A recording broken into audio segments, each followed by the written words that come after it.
Hey, welcome to another episode of Digging Deeper. Robert here with the one, the only, Brandon Grant. Back. Fresh from Montana. Well, not fresh. it's been like a month, but we're going to talk fresh from the Sermon of Montana. Fresh from the sermon, the messages inspired by the big sky there. Now, before we get started really jumping in on this, I need to know, did you see any bears? No. You didn't see any bears? Any bears. It was disappointing. Okay, so that's kind of disappointing on my end as well, because you had a lot of lead up with these bears. Like, even before you went, you said, I'm afraid I'm going to get attacked by a bear. You started talking about your bear spray on Sunday. Yeah. Is there something in your past that you want to share with us about what is triggering you? Yes. About bears? Yes. Okay. I think maybe I've shared the story before or not. I don't know. Not on Digging Deeper, though. Okay. So when I was in fifth or sixth grade, I don't remember. So my aunt lived out in California for all the time that I grew up, and I lived in the Midwest. My aunt and uncle, she wasn't able to have children, so she would have these trips that she would fly my brother and I, and then other siblings out for like summer trips because it was her way to connect with us and all that stuff. So anyway, one of the trips we went to was Grants Pass, Oregon, for a whitewater rafting trip. Bear country. Yes. Okay. So first time I've ever been up in there, and like I said, this is so long ago. But they talked about there's black bears, you can see a bear. So we stopped at one of the places on one of the nights because the rafting trip was like 3 or 4 nights. Sounds awesome. Yeah, it was amazing. Stopped, and there's like this huge airstrip, cabin on one side, kind of with a place you put the tents up, and the guide said, "Hey, do you want to see a bear tonight?" And we're like, "Yeah, that'd be awesome." And my brother and I were there. And he's like, well, about 9 o'clock is when we take all the trash out. And so we can go out towards the trash bin area, and there's generally bears that kind of rummage around there. I was like, this is awesome. Let's do this. So my aunt, my brother, and I, a couple other people that were on the trip that we didn't know, and the guide takes us out down this airstrip to see bears. We get probably, 100 yards or something like that from these trash bins, and we have binoculars, and we're looking, and sure enough, there's bears. It was like, this is awesome. I've never seen a bear in my life. The only like animal I've ever seen really is a deer from the Midwest. There's like a big difference between a deer and a bear. So, long story short, as we're looking at this, the guide says, hey, find me a rock. Which should have been one of those things in my head, like, this is a bad idea. This is a really bad idea. And so I had the binoculars, I handed it to my brother, and I'm like starting to, and I bend down to start like kind of rummaging through the grass, see if I can find a rock. And as I'm rummaging through the grass, and it's pitch black outside, and we're still ample distance, but I hear my brother yell, "It's coming!" And I freaked out. Like the bear was running at you? Yeah, all I heard was, "It's coming!" So I took off sprinting down the airstrip as fast and as hard as I could to get back to this cabin. I get to the cabin, or kind of the area, burst awesome. through the door, and then like get in there, and then it's like silent, and I realize no one else is with me.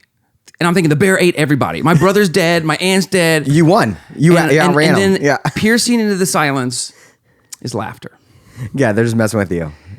Well, my brother originally, when he said it's coming, it was legitimate because the bear made a subtle move, or kind of not so subtle, but like strong move forward. Yeah. But then I guess black bears are pretty timid and like yeah, yell at them. Yeah. So anyway, it kind of initially came in the direction, then it ran the other direction, but I didn't know that, and so they just watched me run like this, like 50-yard sprint down an airstrip. Did you scream as you were running? I'm sure I did. I'm a schoolgirl, man. Yeah, there you go. So maybe I had a little trauma. I had a little trauma. It's so good. Maybe I can't make any promises that I'm not going to come into the office tomorrow in a bear costume. Yeah. So just to see you run, into the auditorium like a schoolgirl. I think that is my only bear encounter. And then, like I mentioned, I thought the movie The Revenant or whatever it's called was absolutely gruesome and terrifying. I was like, just never let that happen to me in my life. I've never seen that movie or even heard of that movie. But you mentioned that in your message the other day, and I said, "Oh, Leonardo DiCaprio." Yeah, he gets mauled by a grizzly bear. It is like. That sounds terrible. So anyway, we have figured out what Brandon Grant's fear is. It's bears, and that's And heights, yes. Heights. So there you go. I may actually jump off a ledge if a bear chases me and I'm high up somewhere. Oh, so you might be more afraid of a bear than you are heights. Dude, if you have a grizzly bear running after you, are you kidding me? Like, they're so cuddly, you know? Cuddly. Yeah. I mean, teddy bears. Come on, anyway, there's we gotta move to some substance though. Absolutely. So you talked about trails and bugs. Trails and bugs. And it probably could be trail, singular, and bugs, because there's this idea of this one trail, this one path that God is calling us toward. help us though identify really specifically what is that path? Like, what does it look like? What is it not? I know there's this sense of like there's probably this trail and path that's true for all of us that are children of God, but then there's also some individual paths and trails that God calls us on individually and personally. But share with us a little bit, what does that trail actually look like? Well, I think it was like a small point, but I mentioned I think the ultimate trail that God would have us to be on is the pathway to knowing and becoming like Jesus. And so that pathway and that trail of like, what does it look like to, and really summarized in that Proverbs 3, 5, and 6, to trust in the Lord with all your heart, lean not on your own understanding, and all your ways acknowledge Him, and He's going to make your path straight. Like that path is to trust in the Lord with all your heart, is to put all your trust in what God has done through His Son, Jesus Christ, to lean not on your own understanding. So it's not to think about making your ways the way, but following His ways as the way. Absolutely. And all your ways, submit to Him, and He makes your path straight. So I think that's the trail that we need to constantly make sure that we are all on. Mm-hmm. I think that there's probably, it's kind of like in terms of trails, or even thinking like a river that has different like tributaries and different like offshoots. Like there is the main vein of the trail or the river, but then those offshoots, there are other trails that people can go on that I think God kind of paves for them, whether it be kind of individual callings that somehow link with the way He's wired you, gifts, passions, all those types of things. And then I tried it this past Sunday. I think that there are so many different spheres in our life that God has different things to say about. So I'm following Christ, but then the Christ path, which leads me to Him, also then moves in the way that what does Christ say about the way I should look at my money and resources. Mm-hmm. And so I think that making sure you're on a path that's been worn out, that God has created, is what's most important. But oftentimes, we get off the trail that's been proven and made for us because of those bug noises, and our curiosity gets the best of us.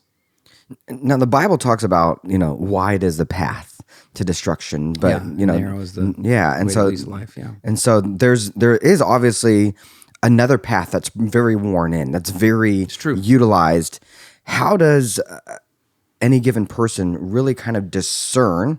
And you have it in front of you in a big way, but how does anyone really discern what path is the right one to take? Because there's multiple paths that are worn in. Like if you're out in the middle of the woods, you could take this big road and it looks like the safe thing. It might look like a landing strip kind of deal, or it could also be the path that you aren't supposed to take as well. And so how do you discern which path is the one that God's calling me on? Sometimes it's really simple and obvious, and sometimes it's actually not. So how do you kind of discern through that?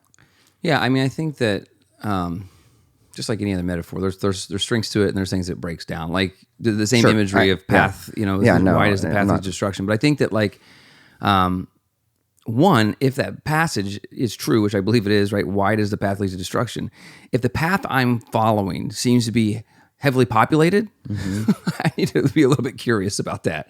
It's good. In and of itself, because if everybody's going in this direction, and everybody includes Christians, non-Christians, whatever, it's like, okay, wait a minute, is this really the path? Because it seems like God said, be careful about that. So the cultural tide of popularity, I would be a little bit like, let's evaluate that. And then, like you mentioned, I think knowing the Word of God ultimately it's the trail guide, right? I download this app that was all trails, and it tells you different trails that you can be on in the area, and it tells you what to travel on, where to be aware of. I think really the scriptures are like the trail guide or the All Trails app for us. If I know what God has said about these things, this helps me know the path that He's worn out for me to follow. And some people, just in discovering that, if it's not just like you just pick up the Bible and start reading and you'll find every different trail guide, right? So sometimes you're like, what does God say about how am I supposed to navigate through anger and forgiveness issues? Mm-hmm. I think that's one of the things that's really cool about modern technology is you can Google that, and ask what scriptures speak to that particular topic, and that'll help you find different trails as well. Which is huge, yeah. Yeah.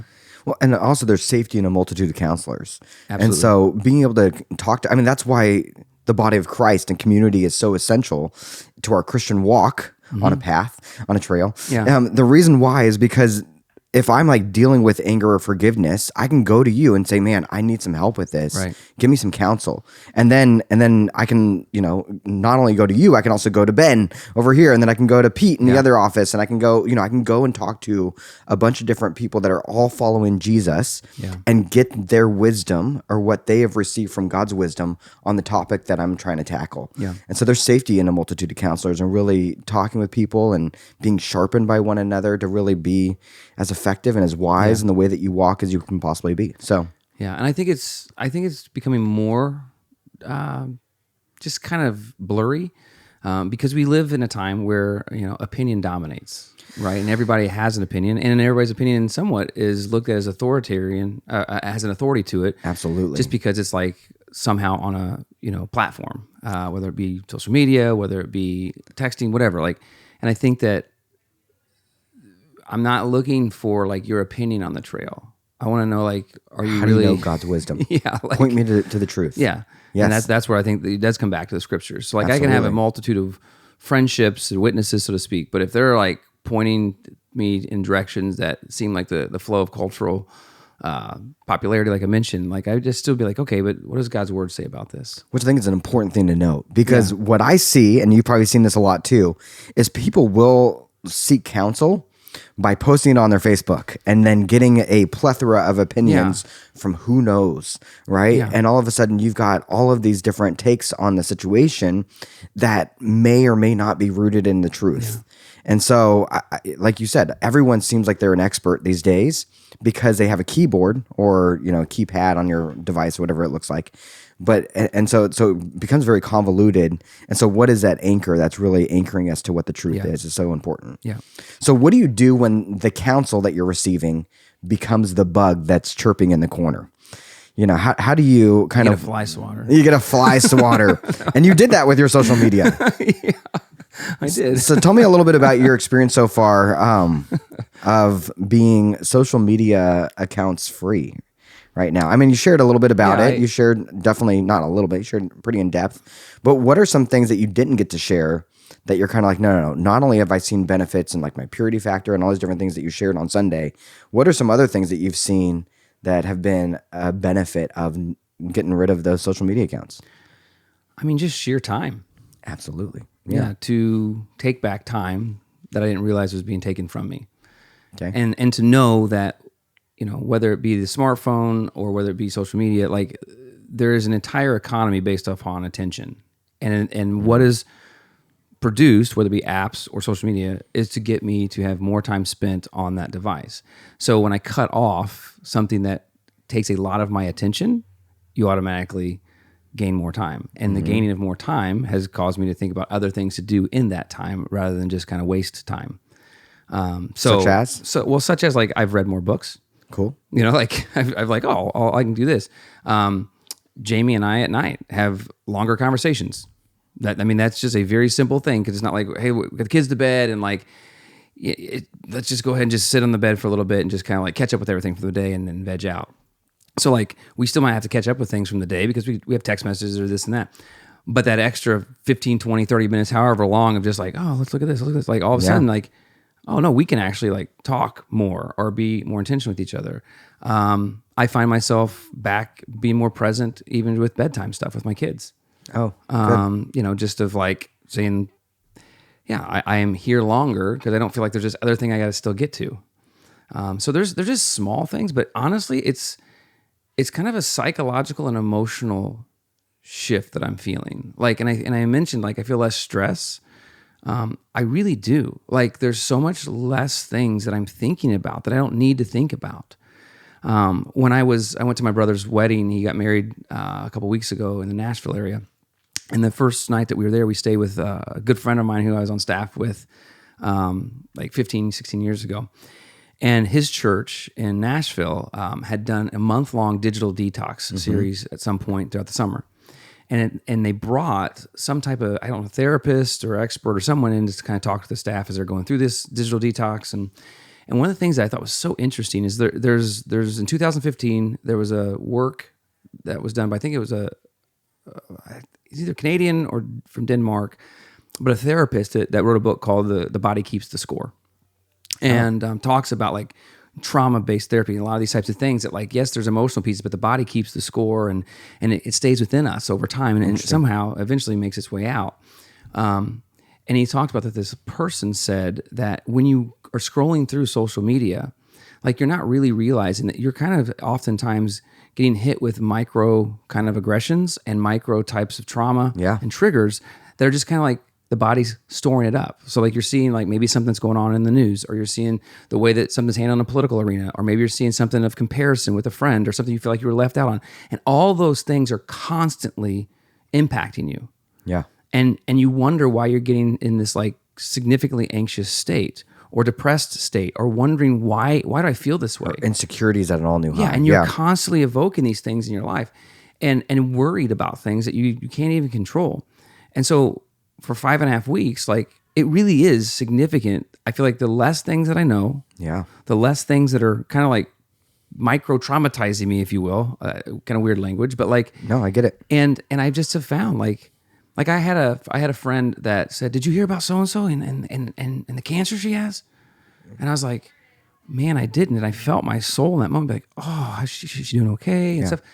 But the truth is, this person who has cancer, I haven't been involved in her life or her husband's life in 17 years, and it's not to diminish the cancer in her life, but like, I don't need to carry that. And now that I'm aware, I'm going to pray about stuff like that. But when I have that on my 24/7 of awareness of these things, every person's ever or crossed your somebody's path. saying, "Man, my kid had this happen at school day," like I want to have empathy, but like I only have a certain quotient of empathy. And so when I keep filling my life and my body with this over and over again, I just felt like tired and more overwhelmed. And I feel now I'm emotionally more available to the things that are in front of me, and the things that have stolen the things away from me. Studies would support that. Yeah. That we have lost in a big way because of our over-informed state of digital accessibility, that we've actually lost a lot of our empathy quotient. Yeah. That we're struggling to actually have empathy for people in front of us because we have to level out our empathy for everything that we see every day from everywhere. People we know, people we don't know, people in the news, people all over. Yeah, and I think the thing I wrestled with the most, Robert, was like, and I still do, I see, like this right now probably will produce video clips that will go on social media. I know it goes on YouTube. I've never been a big YouTube guy, but I know that like YouTube shorts and all that kind of stuff are huge things now and all that. But like, so I see the benefit. Yes. And I see the importance of it. And I wrestle with it because I also like, I want to get the message out, or there's nothing wrong with seeing what my friends do or what their kids are doing and stuff like that. But when I started to add up what the cost was comparatively to what the benefit was, and realizing that it really wasn't like something that was overall enhancing my life, but it was taking more away, I had to personally, and I said this Sunday, like this is descriptive, not prescriptive, but I had to ask, like, is this a category that Jesus says, if this causes you to sin, pluck it out? Yeah, cut it off, pluck it out. And I'm like, I don't like it. I being more attentive as a parent's way harder because I don't have more time that I have to like be engaged and all that stuff. But at the end of the day, like, I just felt like in my life, the benefits of not far outweigh the benefits of. It's good. And I think that's why it's like, let's try this. And what's fascinating, as I said Sunday, is like, I don't know if this is a determinative decision forever, but I'm moving more in that vein. Are you? I am. You think that maybe you won't have social media accounts for the rest of your life? Because here's the other thing. You don't want to put no, but I don't want to say, I can't say, yes, today's the day I officially declare this. But now and forever.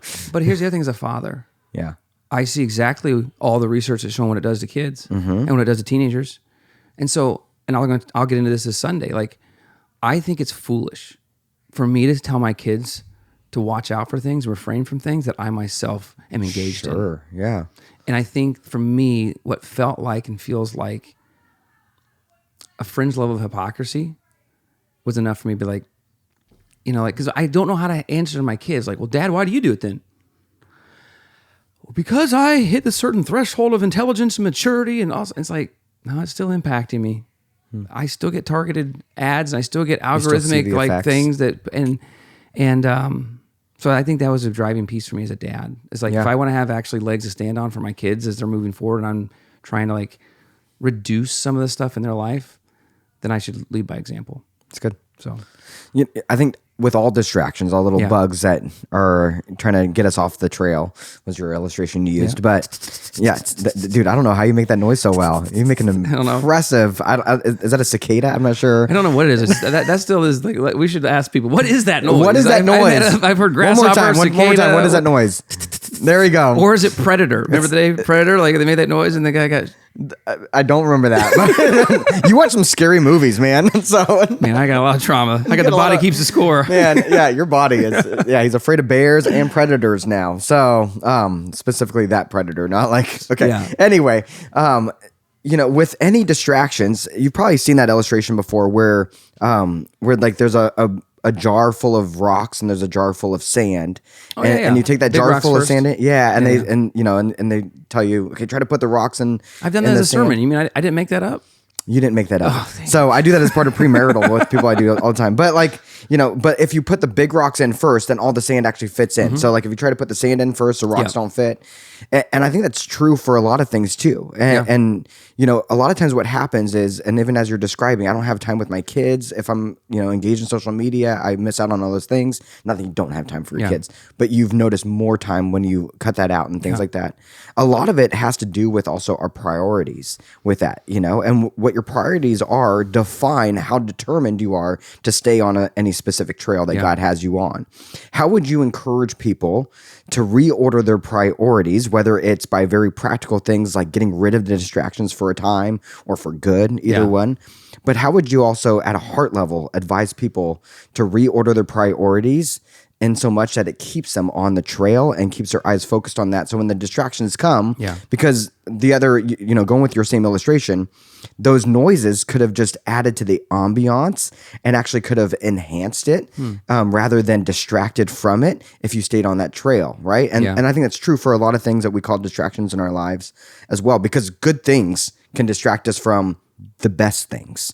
And that's true in life. Yeah. How do you kind of reorder your priorities at a heart level to make sure that you are focused on the trail? I believe that for change to happen, change needs to be made. And you have to make definitive steps that disrupt what has been continuous. So what I mean by that is to just say, I'm going to, in my mind, think I'm going to just do a little bit less of this or cut back on this or whatever.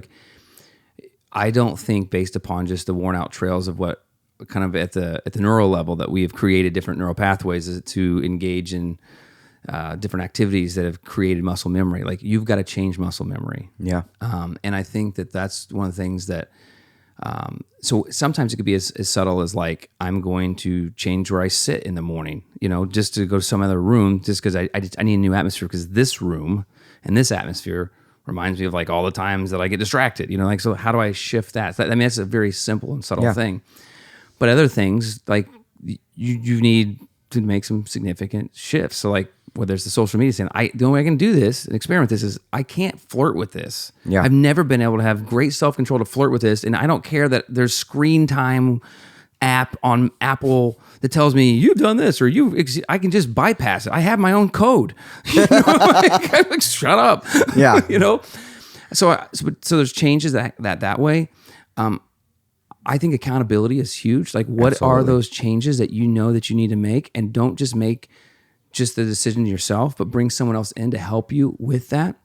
I mean, that is one of the things that's built in. That's a benefit of being married. Jamie is very much aware of this shift that I'm making, and so she's able to help me keep accountable. That's awesome. A couple of things that I'll just free stuff. Here's other things that we're doing right now. Mm-hmm.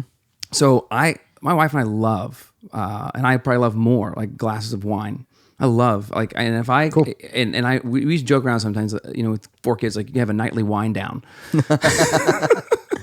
and I'm not saying there's anything wrong with a glass or 2 of wine a night, whatever. I don't think it's probably the best, but there's times we got to that place let's have wine.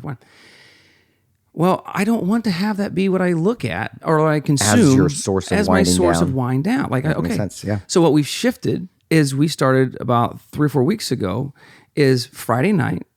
We now have communion with our children, we buy a bottle of wine, and Friday night, Do you give wine to your kids? yes, I completely intoxicate my kids. It's wonderful. Put that on social media. No, man, don't do that clip.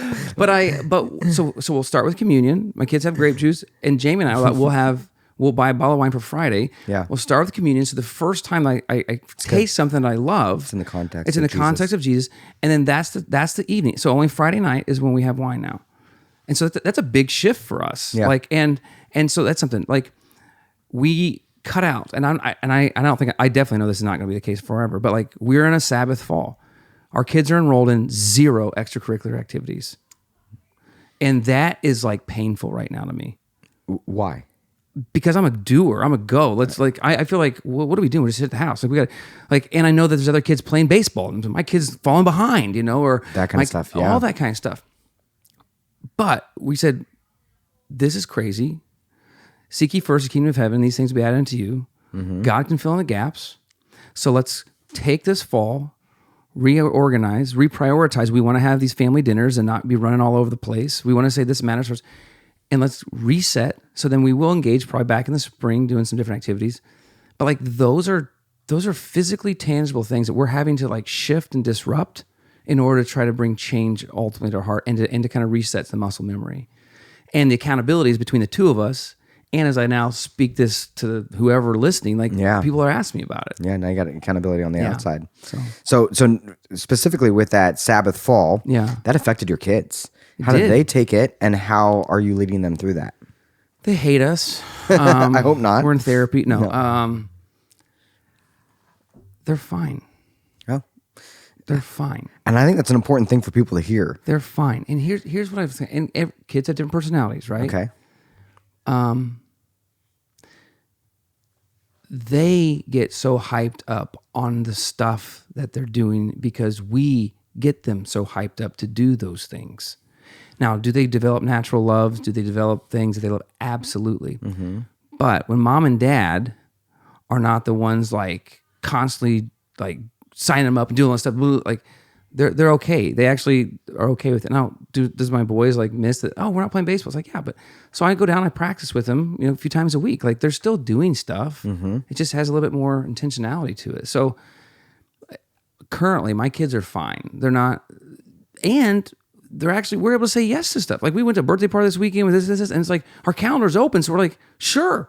Can we have friends over? Usually it's like, no, because we got this, and this. Yes. Now it's like, yeah, you can have a friend over. That's awesome. Yeah. So I think that they're like, oh, wait, like all those other things gave us a bunch of no's, and now those aren't in the way. So now we got more yeses, actually. So good. So I think it's so important for people to hear, because I wonder how many parents that are listening to this are thinking to themselves, I would take my kids out of Little League or soccer or all these different things that they're doing, but I'm afraid that my kids would just hate me for it, or like, my kids wouldn't have as good of a life. Yeah. I think we buy into all of those narratives, and it robs us from so much of being on the trail. Jamie said to me, and I know we get to close, but Jamie said to me, this is what happens when you got a good truth-telling wife. Like my kid, like my boys, I've talked about before. They love baseball. We play baseball. Dad loves baseball. I mean, I'm wearing a Cubs shirt because my Cubs are making their way to the playoffs, baby. Not the Padres, man. Oh my goodness. But but I remember Jamie just saying, I think this is as much about you as it is the kids. Oh wow. Okay. Like I think that you wanting to be on the field is like you love being on the field with them, which is great. You love being around those other coaches, which is fine. And this is a part of what was so monumental in your upbringing. And you're beginning, I think that you're fighting hard for this as much because it's for you.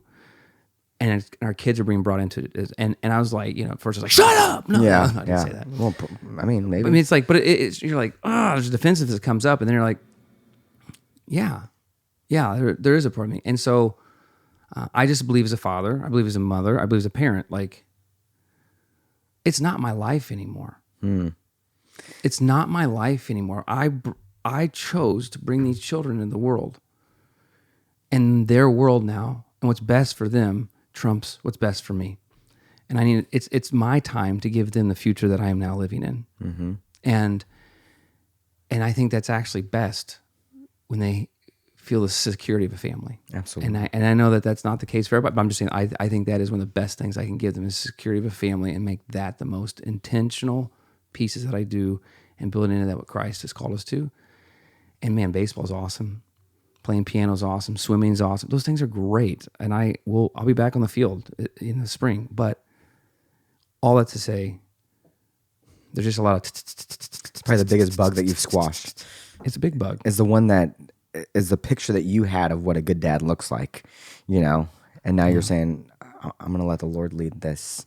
Yeah. I don't have to go towards this picture. Yeah. That's And part of this is descriptive, not prescriptive. sure. But you can't expect change without making change. Well, I think that's probably the title of this episode, right? So What's that? The things of can't Christ. expect change. The things of Christ. Oh, you're gonna clown on me. So listen, not all of us Or gimmicky. Should we call this episode gimmicky? all those things like that. But or just no. I was gonna say, you can't expect change if you don't make change. Right? Ben can go back and listen to what that quote was. I don't know exactly what something it like was. that. So very good. But thank you for joining us on this episode of Digging Deeper. I'm confident this was useful for you and encouraging to you, maybe even challenging for you. And so join us next time. This Sunday, you're going to be continuing walking in Big Sky. Yeah, we got rocks and streams and rocks. But yeah, we're going to be talking about that. Rocks and streams. Get ready. Here we go.